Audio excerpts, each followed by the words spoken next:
সময় নষ্ট নকৰি ভিডিঅ'টো আৰম্ভ কৰোঁ। তোমালোকে মোবাইলত ক্ৰম ব্ৰাউজাৰটো ওলাই লোৱা, তাৰপিছত DAR এনেকৈ চাৰ্চ কৰি লোৱা, দৰ্পণ এডমিশ্যন পৰ্টেল বুলি আহি যাব, চাৰ্চ কৰি দিব আৰু ক্লিক কৰি দিলে নতুন ইণ্টাৰফেচত আহি যাব। তাত 1 নম্বৰ লিংকটোত ক্লিক কৰি দিয়ে। তাৰপিছত ওপৰত ব্লু যে লিখিছে তাত ক্লিক কৰি দিয়ে। নতুনকৈ ইণ্টাৰফেচ এনেকৈ আহি যাব। অহাৰ পিছত তোমালোকৰ ষ্টুডেণ্টছ এডমিশ্যন ক্লিক কৰি দিবা। ইয়াত পেজটো লোড হয়, নেক্সট আহি যাব। তোমালোকে যেতিয়া নতুন ষ্টুডেণ্ট, তোমালোকক এডমিশ্যন কৰা নাই, তো তোমালোকে click here to register new account click কৰি দিলা। তাত নতুন এটা ইণ্টাৰফেচ আহি যাব। তাত চিলেক্ট বৰ্ডটো ক্লিক কৰি দিয়া,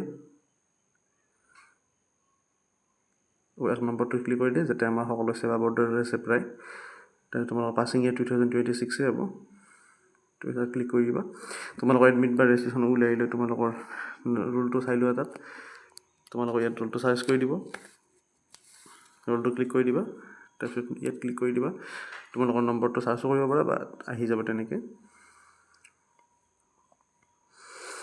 তোমালোকে চুজ কৰি ল'বা ইয়াৰ পৰা তোমালোকৰ নম্বৰটো কোনটো হয়। তো তোমালোকৰ তোমাৰ 600 আছে। তোমাৰ তাত name of the class 10 examination HSLC লিখি দিয়া, কেপিটেলত লিখি দিবা। ইয়াত চাৰ্চ কৰাই আছে, CBSE বিলাক CBSE লিখিব লাগিব। মাৰ্ক অফ 10 তোমালোকে কিখিনি নম্বৰ পাইছা, কিমান নম্বৰ পাইছা HSLCত সেইটো লিখি দিয়া।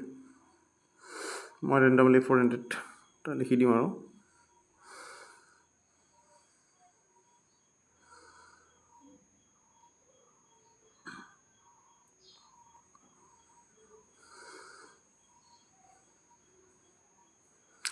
তাৰপিছত তোমালোকে নেক্সট তোমাৰ ফুল নামটো লিখি দিয়া। এছ বাৰ ক্লাছ 10 এক্সামিনেশ্যন মই লিখি দিছোঁ কিবা এটা।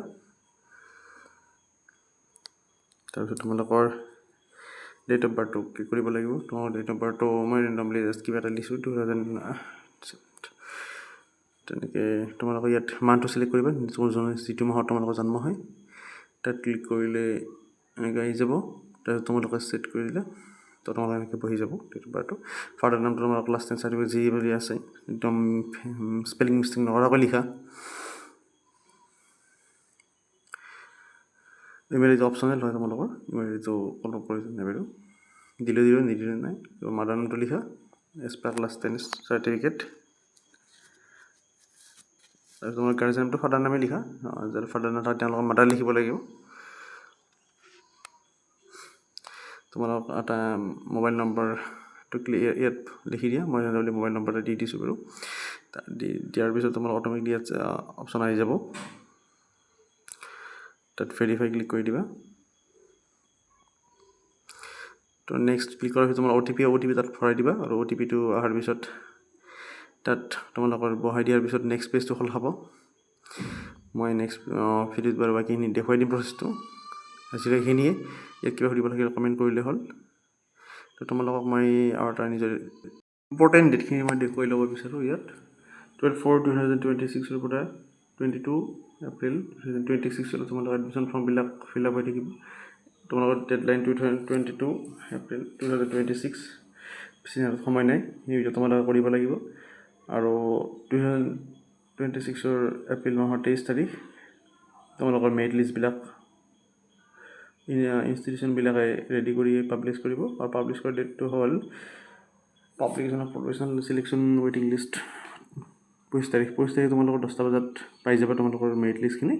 তাৰপিছত 25 তাৰিখৰ পৰা 27 তাৰিখলৈ তোমালোকৰ কি কৰিব, একচেপ্ট কৰিব আৰু ইনষ্টিটিউটবিলাকে। তোমালোকৰ তাত মোবাইলত মেছেজ আহি যাব যে তুমি 3-4খন যেতিয়া এপ্লাই কৰিবা কলেজত, তোমাৰ য'ত পোৱা মেৰিট বেচিছ তাত তোমালোকৰ আহি যাব। তাত তোমালোকে নিজেই ক্লিক কৰিব লাগিব, য'ত তোমালোকে মানে ভাল হয় আৰু নিজে চাই চিতি এনেকুৱাকৈ। তাৰপিছত 28 পৰা 8 তাৰিখলৈ confirmation of admission by institute. 28 তাৰিখৰ পৰা ইনষ্টিটিউটবিলাকে তোমালোকৰ অফাৰবিলাক হেৰি কৰিব। কিবা ডাউট থাকিলে তোমালোকে জনাই দিবা, সেইটোত কৰি দিবা।